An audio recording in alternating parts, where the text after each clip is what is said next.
Hi, Amy Shaw here. It is February 12th, 2016, and what I want to talk about is shamanism, specifically if you're looking for a shaman, how to find a shaman and how to know if the person that you're thinking about going to for shamanic work is the right person for you.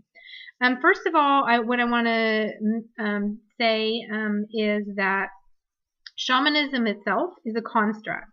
So it's a construct in the same way as Christianity or Buddhism, Sufism, Taoism, Hinduism, any of the isms. Shamanism is the same in that sense. So what a construct means is it's just a way that we sort of order and define our reality, our place within it, and the filter that we use to sort of process our experience as human beings. So along with the construct comes a very specific set of language, words and languages. For instance, in Christianity, they're going to be familiar with terms like salvation, redemption, sin, the blood of the Lamb, that type of thing. And so Christians will talk to each other in this sort of language, which tends to be exclusive to Christianity and understood within the theology of Christianity. So shamanism also has very distinct language that is used to express some of the aspects of shamanism. Perhaps one of the ways that shamanism is different, though, than Christianity and is maybe a little bit more like Buddhism is the sense that shamanism tends to be more of a philosophy and less of a theologically based sort of belief system. I heard somebody talk about this the other day, and he was describing as a shaman his experience of Christianity, saying that Christians, in his estimation, seem to sort of hold sacred their actual belief system, their theology, whereas shamans hold space and experience and relationship, soul, spirit, and how that expresses itself in the totality of experience, the openness of mind and the experience. This is what creates the sacred. So there is a little bit of difference in that, and that's an interesting thing to consider. But the reason I'm prefacing with this is because the first thing that I want to mention in terms of finding a shaman and what's important to look for is this idea of hollow bones, and it is a very shamanic description. When a shaman talks about hollow bones, in essence, what they're talking about in a psychological sense is somebody who has done a lot of ego work in the sense of removing a lot of the ego obstructions and projections, a lot of the wounding that creates those projections and obstructions. And so that's in essence what they're saying. When a shaman says, when you get to the place of being hollow bones, then you're truly ready to do shamanic work. What that means is that that individual is now clearer to be a conduit for healing. And why that's important is because if we're coming out of our wounding, then we tend to project onto other people from our own ego, and we're not going to be as clear in channeling a healing for that person. So hollow bones is the first thing that you're really going to want to look for when you're looking for a shaman.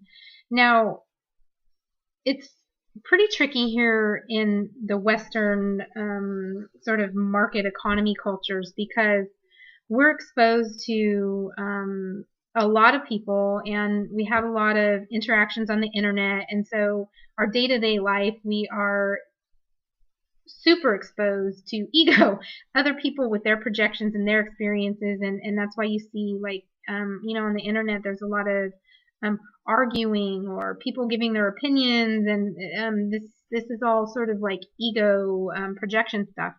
And I think in some aspects, for the indigenous shaman who lives in a tribal culture, although the tribe itself might be quite large, it's very like solidified, it's solidary, and it is somewhat confined. So the things that they have to work through to prepare themselves for shamanic practice may not be as challenging as it is for people in a more industrialized market system. So it's important to keep that in mind. And the reason I say that is because we're all in process. We're all learning, and so you can't just assume that somebody's like gone on this journey and arrived at this point, and now they're steadfast in this point, and they're like fully embodied, and now they can begin to heal. Because you're going to meet healers that are all the way along on the journey towards hollow bone. Some of them are still working on getting down to the bone, and some of them are already there. Ideally, you want to find somebody that's already there, that's done a tremendous amount of work. And how are you going to know? That's really the key.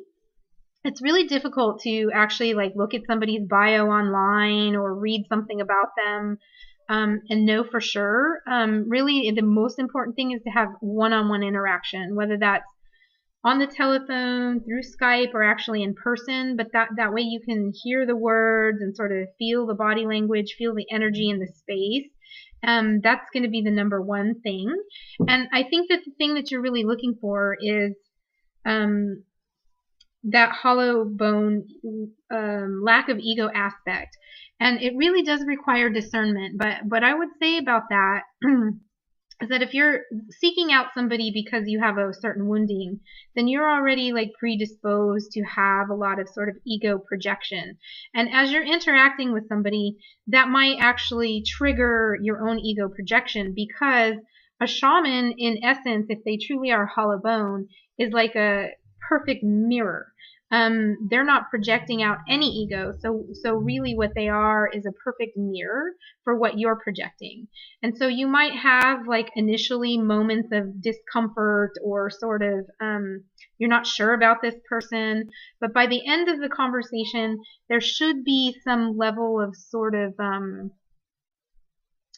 peace that comes to you. And I'm not going to say like healing fully, but you will feel more sort of healed and settled and centered within yourself, because what a shaman's actually projecting out is this sort of unconditional love, absolute acceptance, non-ego, no judgment, this type of thing. And so they're sort of just coming along to support you, to listen to you, and so you just really have to check in with yourself a lot in how you're feeling, how you're perceiving the interaction with the person, and how you're feeling. And so it might not come to you in one, segment, 1 5-minute phone conversation. Unfortunately, you might have to explore a little bit further.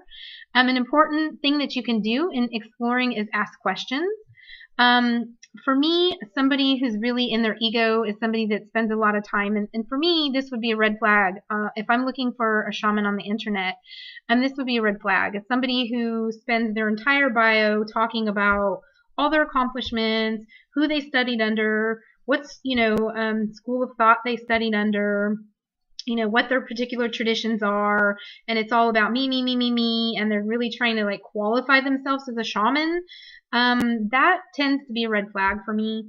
And then definitely if they're doing this in a conversation and you're interviewing them and they're spending more time talking about all their accomplishments and who they are and what, society they belong to and what they've done and founded and who they are. Yeah, I definitely would stay clear of that, because that's somebody who is rooted in ego and looking to be validated and qualified through ego identity.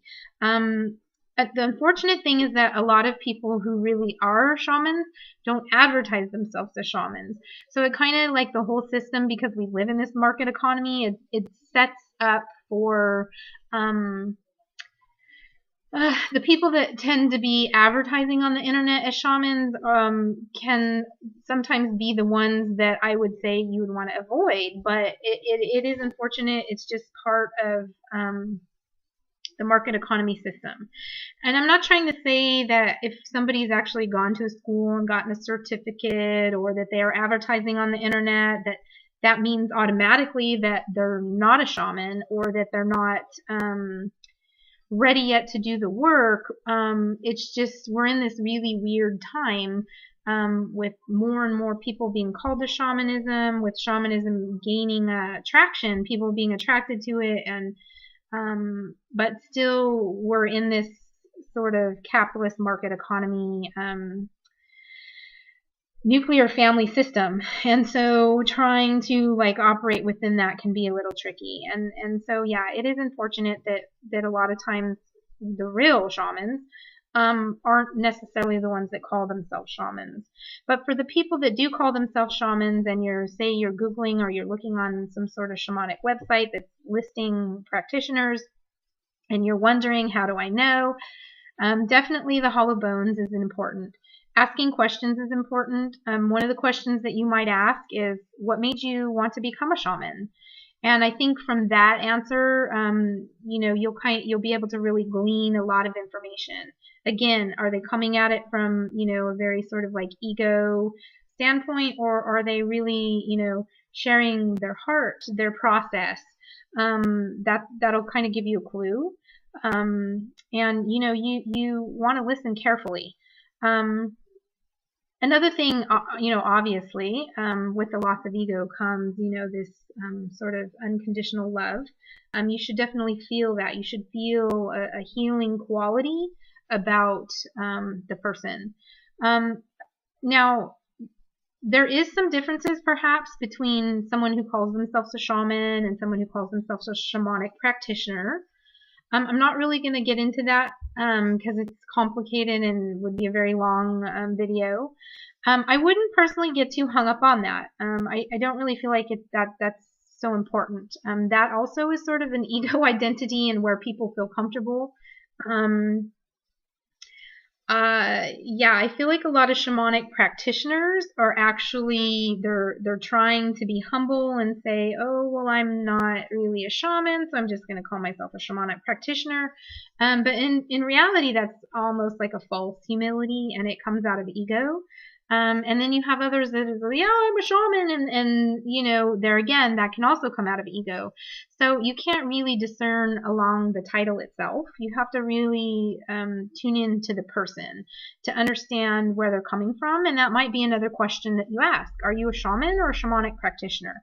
And maybe ask them to describe to you what the difference is to them and why they call themselves one or the other.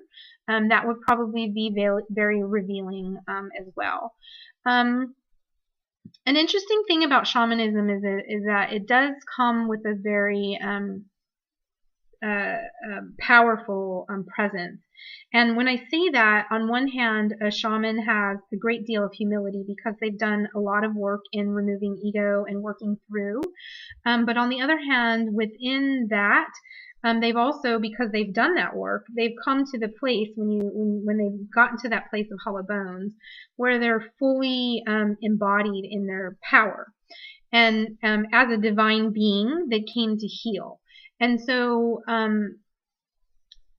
you have to discern, what is narcissism versus what is one's assertion of power. What is humility versus what is, false humility or ego. I mean, you just have to ask questions and sort of discern those things. And of course, you want somebody that's coming through as clear as possible, that's done the work, that can answer these questions without stumbling, without confusion, without, in a way that makes sense and that feels right. Another important thing when looking for a shaman is, and this may be another question that you might want to ask, is are you doing the work for me or to me or on my behalf, or are you supporting and teaching me in my own healing process? Because truly in a shamanic worldview, we are all divine beings. We all possess the ability to heal ourselves and to be in touch with the spirits. And so really a shaman is not coming to apply something to you and make you dependent to where you have to continue to come back and pay this shaman to heal yourself. A shaman, now it may take more than one session, so I'm not trying to say like you should only be going one time. What I'm saying is that with each session you should feel yourself having more strength within yourself. And so it's not like say psychotherapy in the sense that you're, well, I mean, it is, but it's not. I mean, you are working through stuff, but you're working through it on a very deep level, and you're learning to trust yourself and your own inner voice and your own inner experience and your own inner power. That really is the key, your own inner power. So a shaman is always there to support the growth and development spiritually of the person that's coming to them. So it is in that sense, it's not something, it's like saying you're a shaman is not like saying, ooh, I'm a shaman, I'm something special. I mean, it's really just a certain set of giftings or skills that one has acquired to be able to help show somebody else the path. And so the path of shamanism. So it's not like a voodoo type thing. That being said, there is a power that comes to shamanism, and that power is also sort of acquired from somebody doing an enormous amount of spirit work themselves. So as they're sort of clearing out ego, they're also opening up to spirit more and more and more, and they're becoming more in tuned with that.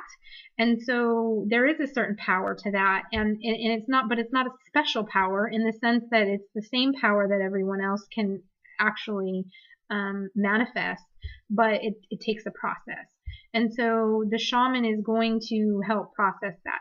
Now, if you're specifically looking for a shaman because you want, say, an extraction, or you want a soul retrieval, or some of these more difficult sort of skills, then it's important to know that up front, that that's what you're looking for, and to also talk to the person that you're potentially going to be entering into a relationship with about these things. This is what I need. What do you think about this? How do you handle this? How much experience do you have with it? Because it can be really dangerous. You're opening yourself up, and you're making yourself very vulnerable, and you're sort of trusting that that person is going to use that power that they have to assist you in healing. And so while there, in that aspect, there is some amount of work that a shaman does do that is sort of a very precise and applied, I want to say, methodology. And it really is only because the shaman has the channel with the spirits that help guide in completing that work. In other words, a shaman should be able to do something within a few visits that might take you 10 years of psychotherapy. That's what I'm trying to get at. Like, it might take you 10 years to actually finally get to the root of this and have it revealed in psychotherapy. Where a shaman, because they have such a clear connection with spirit, they're able to really hear what you're saying and sort of put their finger right on the spot that took you 10 years in psychotherapy to dig out. And so it is much more effective. And in that sense, the shaman is sort of applying a skill that you may not have, obviously, when you come to the shaman. But by the same token, healing always begins with the individual. So the fact that you're even willing to seek out a shaman probably means that you're open and willing to heal. But the other part of that is, say, for example, that you are needing an extraction. If you're not ready and willing to fully let go and to participate in the work, then it's not going to be effective, because a shaman is not going to be able to come in and force something that you're not really willing or ready to work with. So along the process of healing, it does require a lot of integration of the shamanic medicine. And so that's work. I mean, there's no magic pill. There's no magic hoodoo voodoo ceremony that's going to happen and change everything. It's a process, and it is a form of medicine, and you do have to work and integrate it. So in that sense, while the shaman does hold a lot of power and can get pretty quickly to the root of something, ultimately, you have to be the one to be willing to take the medicine and integrate it. So I don't know what else I can really say. It's just really important to do as much homework as you can, because unfortunately there are a lot of people out there who are still in ego and potentially can be dangerous to you in your healing process. So you do want to be careful, and you do want to definitely be discerning. And I don't really know as far as like, I don't know what kind of advice I can give you as far as like, how do I find a shaman in my local area? It's just really difficult because, like I said, a lot of shamans don't even call themselves that. They don't feel comfortable advertising themselves like that. I think that people are sort of just drawn, and then, sort of by word of mouth, it tends to kind of happen like that. But yeah, definitely if somebody's advertising as being a shaman or a shamanic practitioner, ask around, ask around other people who, are interested in shamanism. Hey, have you heard about this person? And try to get as much information as you can. So anyway, if you have any questions or you have anything that you want to add to this, I'm really motivated to open the discussion up as shamanism becomes more and more sort of prevalent in our culture and people are more interested in it. We definitely need to have this conversation, and it's important. So yes, I want to hear what you have to say. So leave me a comment, message me, whatever. All right. So thanks. I'll see you guys later. Bye.